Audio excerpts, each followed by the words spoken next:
বিসমিল্লাহির রহমানির রহিম। মঞ্চে উপবিষ্ট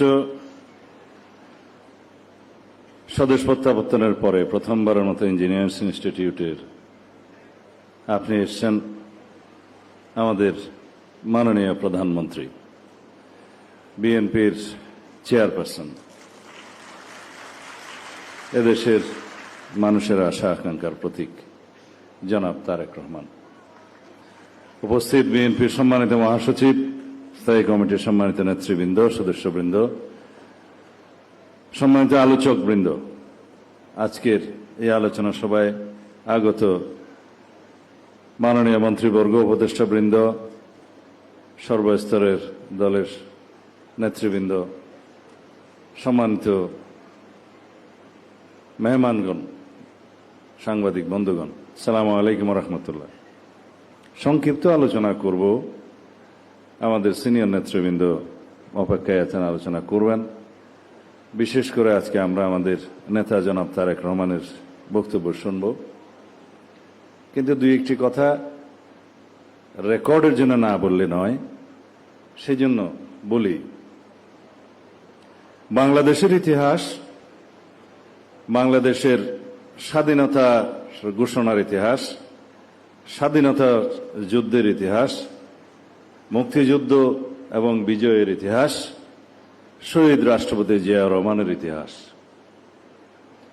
তৎপরবর্তীকালে বিএনপির ইতিহাস, এদেশের গণতন্ত্রকে রক্ষা করার ইতিহাস, ধারাবাহিকভাবে এই গণতন্ত্রকে চর্চা করার ইতিহাস, বহুদলীয় রাজনীতি, সংসদীয় রাজনীতি, তত্ত্বাবধায়ক সরকার প্রতিষ্ঠার ইতিহাস, এদেশের বারে বারে হারিয়ে যাওয়া গণতান্ত্রিক অধিকারকে পুনরুদ্ধারের ইতিহাস, শহীদ রাষ্ট্রপতি জিয়া রহমানের ইতিহাস, এদেশের স্বাধীনতার সার্বভৌমত্বকে রক্ষা করার ইতিহাস, এদেশের একদলীয় বাকশালী শাসনতন্ত্রকে বিলুপ্ত করে বহুদলীয় রাজনীতি প্রবর্তনের ইতিহাস, পঞ্চম সংশোধনের মধ্য দিয়ে এদেশের মানুষের গণতন্ত্রকে পুনরায় ভিত্তি দেওয়ার ইতিহাস, বেগম খালেদা জিয়ার ইতিহাস, বাংলাদেশের স্বৈরাচার, সামরিক স্বৈরাচার বিরোধী আন্দোলন সংগ্রামে লড়াই করতে করতে এদেশের মানুষকে মুক্তি দেওয়ার ইতিহাস, গণতন্ত্রকে মুক্ত করার ইতিহাস। 1991-এর বিএনপির দায়িত্ব পালনের পর থেকে গণতন্ত্রের, সংসদীয় পদ্ধতির গণতন্ত্রের যাত্রা শুরু হয়েছিল, সেই যাত্রাকে অব্যাহত রাখার ইতিহাস দেশনেত্রী বেগম খালেদা জিয়ার ইতিহাস। অপরদিকে যারা বাংলাদেশের স্বাধীনতার একমাত্র চেতনার ধারক বাহক বলে দাবি করতেন, তাদের ইতিহাস বলি এবার। 1971 সালের 25শে মার্চ কালো রাত্রিতে রাজারবাগ পুলিশ লাইনে দখলদার পাকিস্তানি বাহিনীর আক্রমণের মধ্য দিয়ে গণহত্যার যে সূচনা হয়, তার পরবর্তীতে একই রাতে 25শে মার্চের দিবাগত রাতে 26শে মার্চের প্রথম প্রহরে, যখন তৎকালীন মেজর জিয়া চট্টগ্রামে সেই সংবাদ অবহিত হওয়ার সাথে সাথে বিদ্রোহ ঘোষণা করলেন, বললেন উই রিভল্ট, এবং তাৎক্ষণিকভাবে বাংলাদেশের স্বাধীনতা ঘোষণা করলেন। লেফটেন্যান্ট কর্নেল জানজুয়াকে গ্রেফতার করলেন, হত্যা করা হলো অন্যান্য পাকিস্তানি দখলদার বাহিনীর সেনা অফিসারদের। সেই রিভল্টের ইতিহাস অনুযায়ী বাংলাদেশের যে 26শে মার্চ বাংলাদেশের স্বাধীনতা দিবস, তাকে অস্বীকার করার ইতিহাস হলো এই আওয়ামী লীগের ইতিহাস। দালিলিকভাবে বলি, স্বাধীনতার ঘোষণাপত্র যেটাকে আমরা সম্মান করি, বাংলাদেশের প্রথম সংবিধান প্রণীত হওয়ার আগের দলিল, যার ভিত্তিতে স্বাধীনতা যুদ্ধকালীন সময়ে সরকার পরিচালিত হয়েছে, সেই দলিলের প্রথম পৃষ্ঠাতেই লেখলেন শেখ মুজিবুর রহমান ঢাকায় যথাযথ প্রক্রিয়ার স্বাধীনতার ঘোষণা প্রদান করলেন। জাতীয় ইতিহাস কি তাই? এবং সেটা প্রতিষ্ঠিত করার জন্য পঞ্চদশ সংশোধনীতে এই স্বাধীনতার ঘোষণাপত্রকে তফসিলে অন্তর্ভুক্ত করা হলো। আমরা আপত্তি করি নাই। যেটা আর্কাইভে থাকার কথা সেটা সংবিধানে থাকে না, কিন্তু সে আর্কাইভে থাকলেও প্রকৃত ইতিহাসের সাথে এটা সাংঘর্ষিক। আমি এর বেশি সমালোচনা করব না। পরবর্তীকালে সেটা প্রতিষ্ঠা করার জন্য তার কন্যা শেখ হাসিনা একটি দলিল প্রণয়ন করলেন। বললেন, বঙ্গবন্ধু শেখ মুজিবুর রহমান মার্চের 25 তারিখের দিবাগত রাত পার হওয়ার পরে 26 তারিখে তিনি ওয়্যারলেস মেসেজের মাধ্যমে চট্টগ্রামে কোনো একজনকে বার্তা দিলেন বাংলাদেশের স্বাধীনতা। এবং সেই দলিলটা পঞ্চদশ সংশোধনীতে একটা তফসিল হিসাবে সংবিধানে ধারণ করা হলো। এটা ইতিহাসের সাথে সাংঘর্ষিক।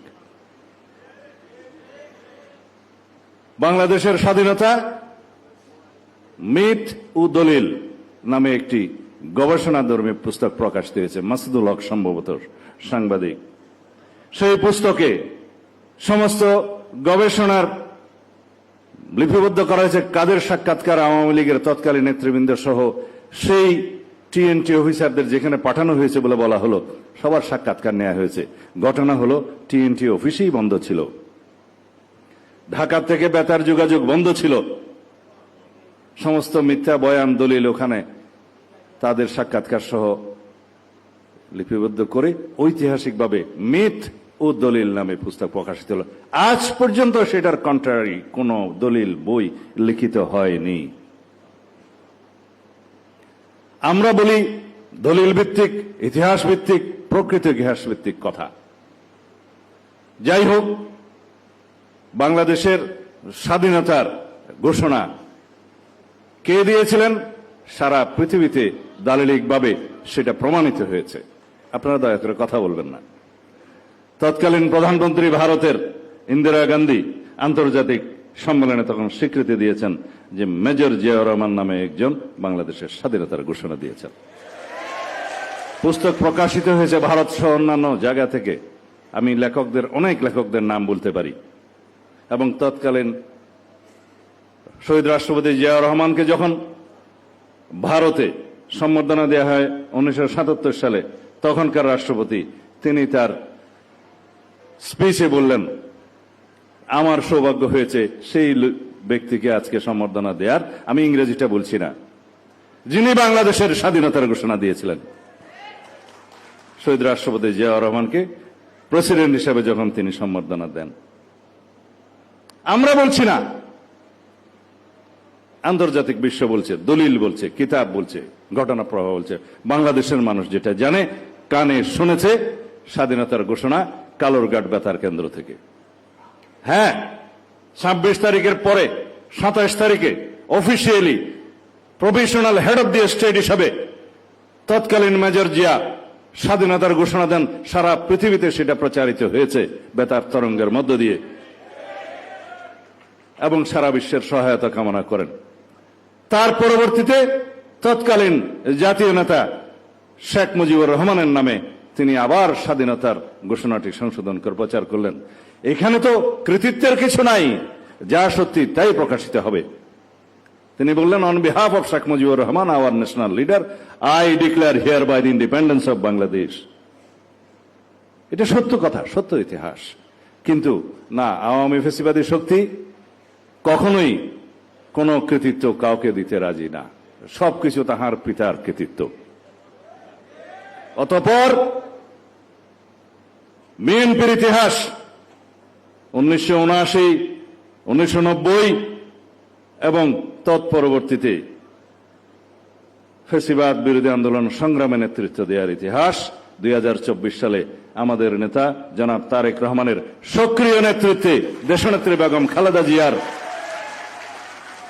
নির্দেশনায়, অনুপ্রেরণায়, তার সাহসিকতায় আমরা বাংলাদেশকে মুক্ত করতে পারলাম।